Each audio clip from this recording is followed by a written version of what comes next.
supérieur de Saint-Cloud, l'Institut d'études politiques de Paris, où j'ai eu le grand honneur de l'avoir comme maître de conférence, ça nous rajeunit pas. Et puis il a été dernièrement membre de l'Institut universitaire français. Il continue toujours à enseigner, à faire des recherches sur cette thématique. Il a publié un grand nombre d'ouvrages sur la Seconde Guerre mondiale, dont celui dont nous allons parler aujourd'hui avec lui, une histoire de la résistance en Europe occidentale, qui est paru au début de l'année, hein, c'est ça je crois. Et donc ce que je vous propose, c'est de faire une petite discussion, hein, de poser quelques questions sur ce livre, et ensuite de vous laisser pendant un quart d'heure la parole, parce que je pense que vous aurez des questions à lui poser une fois que vous aurez entendu son propos. Alors, je crois tout d'abord que la première question qui vient à l'esprit, enfin qui m'est venue à l'esprit avant même de lire le livre, c'est que toute cette histoire de la résistance que nous connaissons plus ou moins en France, elle s'inscrit toujours dans un cadre très national. Et donc, quelle idée t'as pris d'un seul coup de vouloir exploser ce cadre national et de vouloir étendre ce regard à l'échelle européenne? Et surtout, quelles ont été les difficultés pour un historien d'aller dans plusieurs pays, le problème des langues, le problème des archives, voilà. Bien, alors bonsoir à tous, merci d'être venus. Alors, comme l'a dit Frédéric, l'histoire de la résistance elle a été très souvent construite dans un cadre national. En d'autres termes, les Belges ont fait l'histoire de la résistance belge, les Français l'histoire de la résistance française, etc. Alors, pourquoi? Je dirais pour deux raisons. La première raison est une raison matérielle. Les archives belges sont plus facilement accessibles à un chercheur belge en Belgique, pareil pour les Français et les Italiens. Mais l'autre élément, si vous voulez, c'est que la résistance a été une construction qui devait contribuer à rehausser le prestige national. Ce que nous appellerions aujourd'hui le roman national. L'idée donc, cette thématique très gaulliste, que la France s'est libérée toute seule, que les Alliés n'ont joué qu'un rôle mineur. Cette thématique donc qui se met en place dès le 25 août 1944 par le discours de l'Hôtel de Ville, hein, Paris libéré, Paris outragé, eh bien c'est une thématique que l'on retrouve aux Pays-Bas, en Italie, au Danemark, tout simplement parce que, vous le comprenez bien, pour des pays qui ont été occupés et soumis à la botte allemande, il était réconfortant de se présenter comme résistant. Et donc du coup, la résistance n'a pas été perçue à l'échelle européenne, et c'est ce que j'ai essayé de faire. J'ai essayé de faire cela avec une double idée. La première idée était un peu de comparer les résistances nationales, et donc de sortir de l'idée que chaque résistance était exceptionnelle, puisque chacun pense que sa résistance est très différente, pas nécessairement meilleure, mais très différente. Or, les problèmes que De Gaulle a eus avec les Britanniques, que De Gaulle a eus avec les Américains, eh bien, les Danois, les Italiens, les Belges les ont rencontrés. Et l'autre idée que je voulais également défendre, c'était que eh bien, nous avons l'impression que la résistance est née spontanément en France, en Belgique, en Italie, ce qui est vrai. Mais en revanche, jamais la résistance n'aurait pu se développer, croître et se structurer sans l'aide des Alliés. Et cette aide des Alliés, pour les raisons que j'ai évoquées antérieurement, l'idée qu'il fallait montrer que la résistance ne devait rien à personne, eh bien cette aide alliée, elle a été constamment minimisée, elle a été constamment sous-estimée, elle a été constamment oubliée, alors qu'elle a joué un rôle très important. Oui, et ce qui frappe vraiment à la lecture du livre, c'est que la Grande-Bretagne, notamment, est omniprésente tout au long de cette histoire. Et on sent ce rôle, cette présence de la Grande-Bretagne. Et alors si on se replace un petit peu en 1940, face à ce grand désastre qui s'abat sur l'Europe occidentale, quelle est l'attitude de la Grande-Bretagne face à l'atomisation du continent? Est-ce que pour elle, le maintien, la situation dans les pays, la situation intérieure, le maintien de pouvoir captif, c'est une bonne chose ou pas? Et comment elle va réagir par rapport à ces contextes qui, à la fois, tu l'as dit, se ressemblent énormément, et en même temps diffère par la situation politique? Alors, la Grande-Bretagne, si vous voulez, elle a un problème, et je voudrais tout de suite préciser un élément qui me paraît important, c'est que nous avons très souvent tendance à présenter la situation sous un angle moral, en disant « les Alsaciens, pendant la guerre, auraient dû, pourquoi n'ont-ils pas ?» Et on oublie, il faudrait peut-être poser la question de savoir ce qu'ils pouvaient faire. Voilà. Et donc c'est un petit peu la question qui se pose à Churchill.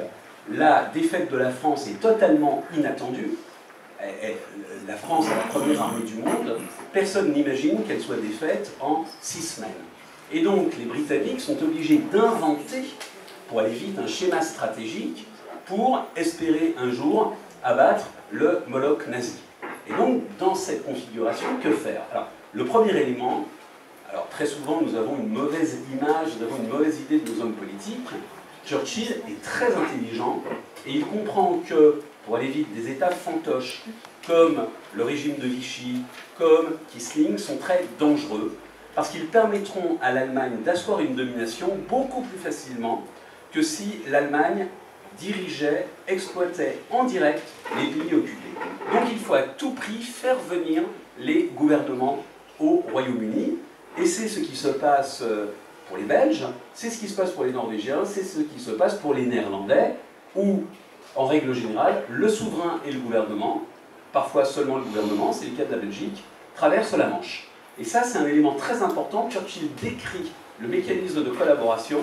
Donc il utilise des moyens de pression assez brutaux, en disant par exemple aux Belges, vous ne venez pas au Royaume-Uni, dans ce cas-là, ne comptez pas sur le Royaume-Uni pour défendre vos droits aux possessions coloniales, le Congo, après la guerre. Voilà. Donc ça, c'est un argument assez fort. Ceci dit, ce n'est qu'un élément de la question, car l'autre élément, c'est de savoir stratégiquement ce que peut faire la Grande-Bretagne. Que peut faire un pays comme le Royaume-Uni en 1940 sur le plan stratégique face à une armée allemande qui paraît invincible?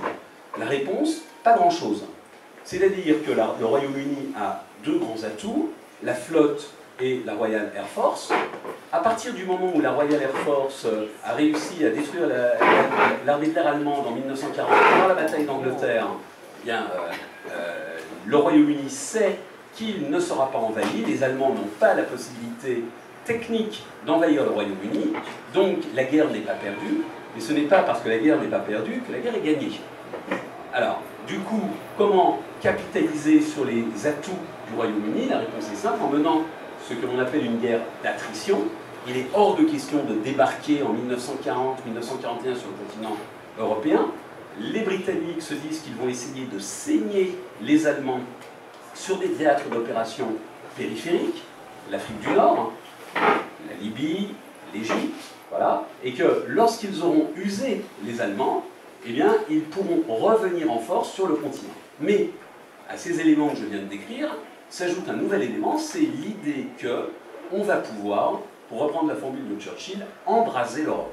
Vous avez cette idée qu'il est possible de mener une guerre subversive en Europe. Alors cette idée, d'où vient-elle? Cette idée, elle vient, je dirais, de deux choses. D'abord, d'une tradition de la guerre subversive que les Britanniques connaissent et qu'ils connaissent mieux que les Français. Pourquoi? Parce qu'ils l'ont subi en Afrique du Sud, pendant ce qu'on appelle la guerre des boers, hein, des Boers, donc au tournant du siècle, et parce que c'est l'arme qu'utilisent les indépendantistes irlandais pour essayer d'obtenir l'indépendance. Donc il y a une familiarité avec la guerre subversive, les attentats, la propagande. Et l'autre élément, c'est que, comme vous le savez, Churchill réunit un cabinet d'union nationale, donc vous avez des travaillistes, et ces hommes de gauche pensent, en bons hommes de gauche, qu'un peuple opprimé se révolte. Un peuple opprimé ne peut que se révolter. Et donc le calcul, c'est que, au fond, l'Europe dominée par les nazis, eh bien cette Europe dominée par les nazis va suffire d'une étincelle pour qu'elle s'embrase. Et donc, toute la réflexion des responsables britanniques, des dirigeants britanniques en 1940, c'est de comprendre la mèche qu'il faut allumer. Alors cette mèche, laquelle est-ce? Vous avez d'une part la propagande, et les Britanniques prennent la propagande très au sérieux, et c'est tout ce que l'on connaît, nous, la BBC, voilà, avec l'idée qu'on va essayer de stimuler les peuples et les pousser à la révolte. Et l'autre moyen, ce sont les services secrets. Vous avez deux services secrets au Royaume-Uni. En règle générale, un service secret collecte de renseignements, c'est ce que fait la DGSE, hein, elle collecte de renseignements et elle mène des actions. Bien. Eh bien, au Royaume-Uni, vous avez une division. Le renseignement va continuer à être assuré par ce qu'on appelle l'Intelligence Service, qui en fait correspond à ce qu'on appelle Military Intelligence 6, voilà, qui s'occupe donc de l'espionnage, mais le service action va être confié à un service ad hoc, le Special Operations Executive, le SOE, chargé, dit Churchill, d'embraser l'Europe. Set Europe ablaze, dit-il au ministre Hugh Dalton, en charge de ce service. Donc l'idée, c'est que le SOE va envoyer des professionnels pour tâter le terrain et essayer d'organiser la résistance en fournissant un savoir-faire, de l'argent, des moyens de transmission et des armes. C'est ça le calcul stratégique de Churchill en 1940-1941. Alors ça ne se passe pas toujours simplement pour le Special Operation Executive, qui a beaucoup d'ennemis à l'intérieur même de la Grande-Bretagne et qui a des succès quand même, on va dire, variables selon l'état d'opération. Alors peut-être qu'on peut raconter ici, pour donner un peu ce côté épique, l'opération très réussie en Norvège, l'opération Growth, et puis peut-être donner un contre-exemple où ça s'est très mal passé aux Pays-Bas, notamment, avec l'opération Pôle Nord. Et on a les deux extrêmes des risques que représente cette guerre subversive pour un pays comme la Grande-Bretagne. Alors oui, donc ce SOE va donc commencer à envoyer des agents. Vous avez des histoires horribles. Le premier agent belge, par exemple, est envoyé. Son parachute se prend dans la queue de l'appareil et en fait, il meurt de froid et de peur et son corps est rapatrié lorsque l'avion revient. Il est encore accroché, si vous voulez, à la queue de l'appareil. Et c'est le chef de la section belge qui raconte que jamais il n'oubliera ce spectacle. Jamais il n'oubliera ce spectacle. Donc ils vont envoyer des chief organizers, etc., etc. Et parfois ils vont organiser des missions de sabotage. Alors, vous avez plusieurs missions de sabotage. Vous en avez une qui est celle qui vise la célèbre usine de l'eau lourde, qui, vous le savez, est un composant pour le nucléaire. Donc ils vont envoyer un commando de Britanniques et surtout de Norvégiens qui va dans la neige réussir à saboter cette usine de l'eau lourde et qui va revenir après 300 km en ski de fond dans l'hiver norvégien, réussir à franchir la frontière suédoise et donc revenir sain et sauf. Et puis alors parfois vous avez des désastres, c'est tout simplement les chief organizers aux Pays-Bas qui se font dès leur descente d'avion, quasiment dès leur descente d'avion pour des histoires compliquées que je pourrais développer, interceptés par les Allemands, et les Allemands les retournent, ce qui fait que les opérateurs radio vont travailler sous la dictée des Allemands et intoxiquer les Allemands, ce qui fait que les Britanniques vont continuer à envoyer des hommes, du matériel, et les Allemands s'en emparent dès leur arrivée. Vous avez comme ça plus de 40 agents du SOE envoyés qui vont être capturés. Alors, tout cela sur fond d'un certain romantisme. Les Allemands, après la guerre, le responsable de l'opération raconte comment il a bien eu les Britanniques, et sur le côté un peu, si vous voulez, James Bond, guerre chevaleresque. N'empêche que la plupart de ces agents ont été exécutés d'une balle dans la nuque au moment de la libération, donc on n'est pas du tout dans une guerre chevaleresque, on est dans une guerre absolument atroce.